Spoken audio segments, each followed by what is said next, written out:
అందరికీ నమస్కారం. ఈరోజు ఇంకా 2 సంవత్సరాలు పూర్తి కాకముందే మన తెలుగుదేశం పార్టీ ఎంత బాగా పనిచేస్తుంది, ప్రతి ఒక్క జోన్, ఉత్తరాంధ్ర అయితేనేమి, కోస్తా అయితేనేమి, రాయలసీమ అయితేనేమి, అన్ని జోన్స్ ఈక్వల్గా అభివృద్ధి చెందేలాగా ఈరోజు ప్రయత్నం చేస్తుంది. ముఖ్యంగా మన గౌరవ ముఖ్యమంత్రి గారు నారా చంద్రబాబు నాయుడు గారు అయితేనేమి, లోకేష్ అన్న ఇద్దరు కూడా 24 గంటలు మన రాష్ట్రం అభివృద్ధి చెందాలి, వెనక్కి 50 సంవత్సరాలు 5 సంవత్సరాల్లో వెనక్కి వెళ్ళిన రాష్ట్రాన్ని ముందుకు తీసుకెళ్లాలి అనే ఉద్దేశంతో ఈరోజు వన్ ఆఫ్ ది టాప్ స్టేట్గా వితిన్ 23 మంత్స్లో 2 సంవత్సరాలలో ఒక టాప్ 1 స్టేట్గా తీర్చిదిద్దారు అంటే వారి వెనకాల ఎంత కృషి, ఎంత కష్టం ఉందో మనం అందరం కూడా ఆలోచన చేయాలి. ఈరోజు రాయలసీమ ఒక రతనాల సీమగా తీర్చిదిద్దడానికి అని చెప్పి ఆనాడు ఎన్టీ రామారావు గారు ఏదైతే ప్లాన్ చేశారో, ఇరిగేషన్ ప్రాజెక్ట్స్ అయితేనేమి, అది చంద్రబాబు నాయుడు గారి ద్వారా ఒక స్టేజ్కి వచ్చి, అట్లాగే రాయలసీమను ఒక హార్టికల్చర్ హబ్గా మనం అందరం గమనిస్తే గ్లోబల్గానే ప్రపంచ దేశాల్లోనే టాప్ 1గా రాయలసీమ హార్టికల్చర్లో కాబోతుంది. ఇప్పటికే దాదాపు 300 మండలాలలో ఈ హార్టికల్చర్ ఏదైతే ఉందో 30,000 కోట్ల నుండి 40,000 కోట్లతో పెట్టుబడులు పెడుతూ, అట్లాగే 8 లక్షల హెక్టార్ల నుండి 14 లక్షల హెక్టార్లకు విస్తీర్ణ చేసుకుంటూ ఒక హార్టికల్చర్ కి సంబంధించిన స్టోరేజ్లు అయితేనేమి, అట్లాగే అక్కడ కావాల్సిన ఇంపోర్ట్స్ ఏవైతే ఉన్నాయో ఎలా చేసుకోవాలి ఏంటి అని పక్క నుండి ఒక హార్టికల్చర్ హబ్గా మారుస్తున్నారు రాయలసీమ. అట్లాగే గ్రీన్ ఎనర్జీ హబ్గా మారుస్తున్నారు. ఒక పక్క గ్రీన్ ఎనర్జీ హబ్, ఒక పక్క మ్యానుఫ్యాక్చరింగ్ యూనిట్స్, కియా అయితేనేమి, రాయల్ ఎన్ఫీల్డ్ అయితేనేమి, ఇలాంటి ఎన్నో పరిశ్రమలు మన రాయలసీమకు వస్తున్నాయి. నిన్న రాయల్ ఎన్ఫీల్డ్ తీసుకొస్తే వేల మందికి ఉద్యోగాలు ఈ రాయల్ ఎన్ఫీల్డ్ ద్వారా వస్తాయి. అట్లాగే చుట్టుపక్కల పరిశ్రమలు పెరుగుతాయి. అట్లాగే ఈ రోజు కూడా శంకుస్థాపన చేస్తున్నారు.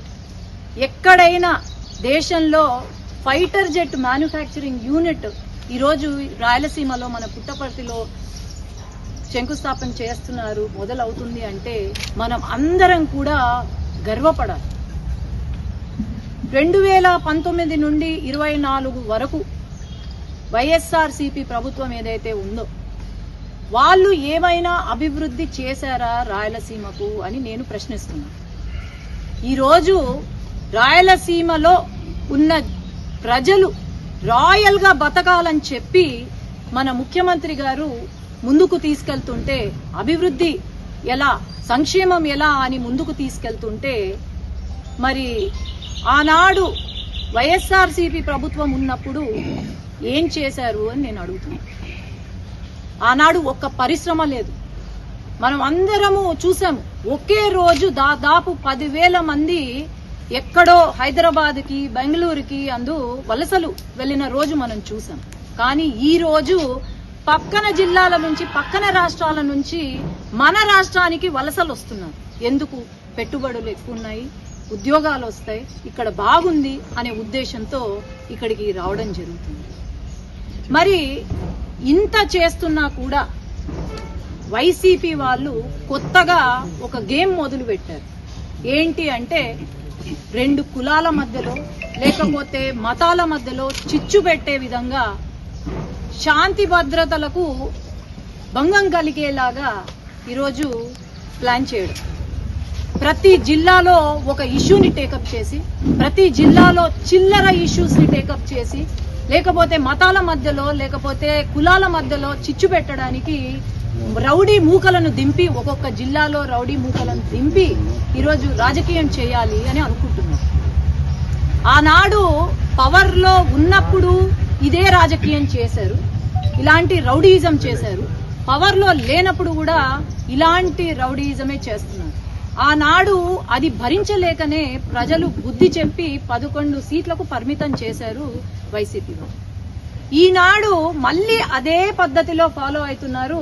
వచ్చే ఎన్నికల్లో ఒక్క సీటు కూడా ఉండదు అని నేను తెలియజేసుకున్నాను. నిన్న కర్నూలులో జరిగిన విషయం యాక్చువల్గా అయితే అట్లాంటి రౌడీ మూకల గురించి మనం మాట్లాడాల్సిన అవసరం కూడా లేదు.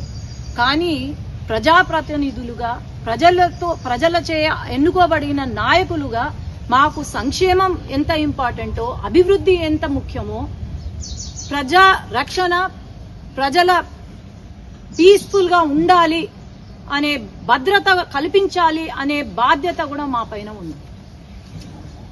నిన్న అంతా జరిగిన తర్వాత నేను అడిగాను, ఏంటి అసలు ఏమి అంత రెచ్చిపోతున్నారు ఒక్కొక్కరు, ఇప్పుడు వరకు కనిపించని నాయకులు కూడా వచ్చి ఏందేందో మాట్లాడుతున్నారు అని అడిగితే, అసలు ఎస్వి మోహన్ రెడ్డి గారు చాలా సీనియర్ వ్యక్తి, ఆయనకి ఎంతో అనుభవం ఉన్న వ్యక్తి. స్క్రాప్ వాళ్ళను వేసుకొచ్చి పక్కన ఆయన మాట్లాడుతూ ఉంటే, ఆ స్క్రాప్ తో మళ్ళా మాట్లాడిస్తుంటే, మరి నేను ఒకటే ప్రశ్న, దీని గురించి ఫైట్ చేస్తున్నారు మీరు? ఒకడు అంటాడు వైసీపీ నాయకుడు. ఇంకొక విషయం, నిన్న ఏదైతే ధర్నా చేశారో ఒక 200 మంది ఉండొచ్చాడు. ఆ 200 మందివి చిట్టా తీస్తే ప్రతి ఒక్కరి పేర్లు, అక్కడ ఎవరున్నారు ఏంటి అనేది ప్రతి ఒక్కరి పేరు, వారి చిట్టా, వారి చరిత్ర అన్ని లిస్ట్ వచ్చాయి.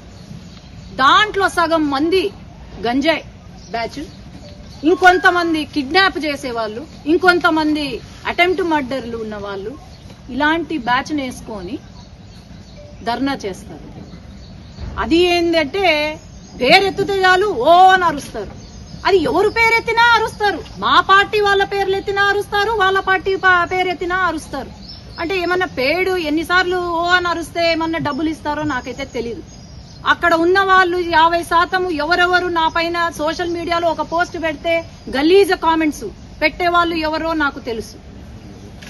నిన్న చాలా గొప్పగా బాలు అని ఒక మనిషి పేరెత్తి అన్యాయం చేస్తున్నారు తెలుగుదేశం పార్టీ వాళ్ళు అని అంటున్నారు. అసలు ఎవరు ఇతగాడు ఎవడు, ఆయన చరిత్ర ఏంటి? ఈరోజు ఎఫ్ఐఆర్లు, ఆయన పైన నమోదైన కేసులు, ఎఫ్ఐఆర్లు, ఇల్లీగల్ లిక్కర్ అయితేనేమి, ఆడవాళ్ల విషయంలో అయితేనేమి ఎఫ్ఐఆర్లు. నాకు తెలిసిన విషయము, వాడి షర్ట్ ఇప్పి చూస్తే అంట మొత్తము 30-40 కార్డులుంటాయంట. ఓ 10 మంది అమ్మాయిల పేర్లుంటాయంట. ఆడు చేసేది ఏంటి అంటే అమ్మాయిలకు లైన్ వేయడము, వాళ్లను హరాస్ చేయడము, బ్లాక్మెయిల్ చేయడము, హరాస్ చేయడము, ఇది వాళ్ళు చేసే పని. అట్లాగే మొన్న చనిపోయిన వ్యక్తి, నా కండోలెన్సెస్ టు ద ఫ్యామిలీ, నేను వాళ్ళని ఏమీ అనట్లేదు.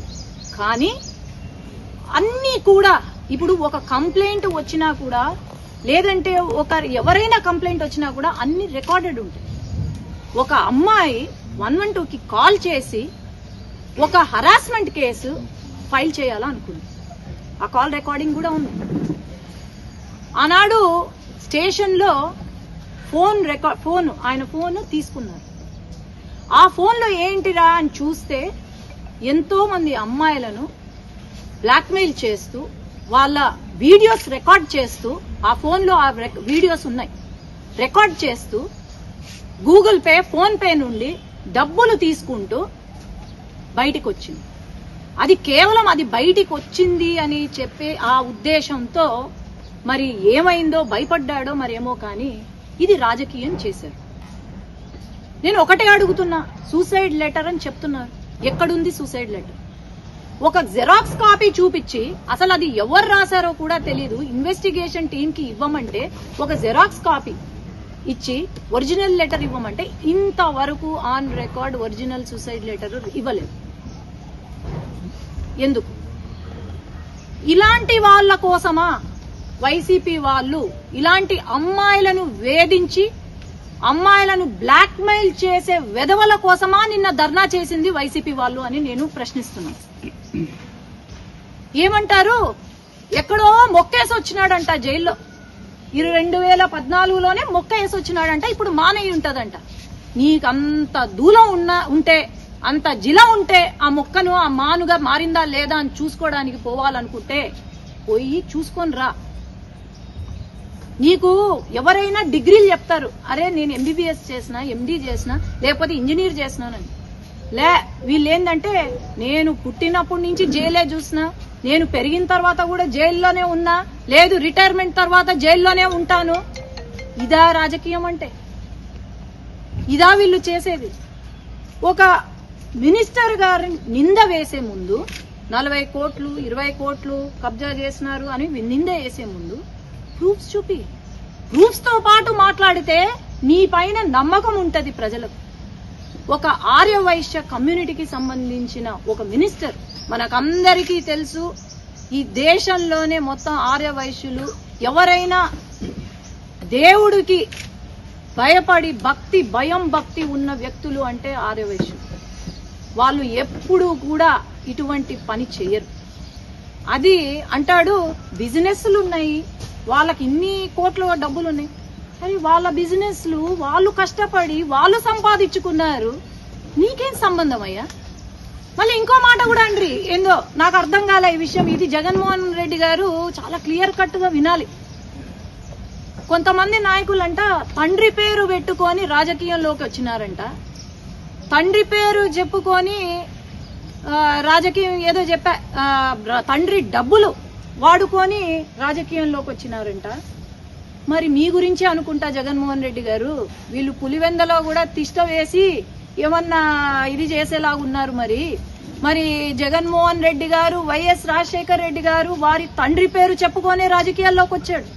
వాళ్ళ తండ్రి పేరు చెప్పుకొని ఈ రోజు ప్రతి ఒక్కటి వాళ్ళ తండ్రి పేరుతోనే జరుగుతుంది. మొత్తం వాళ్ళ తండ్రి డబ్బులతోనే కదా ఆనాడు జరిగింది, ఎన్నికలు గెలిచింది.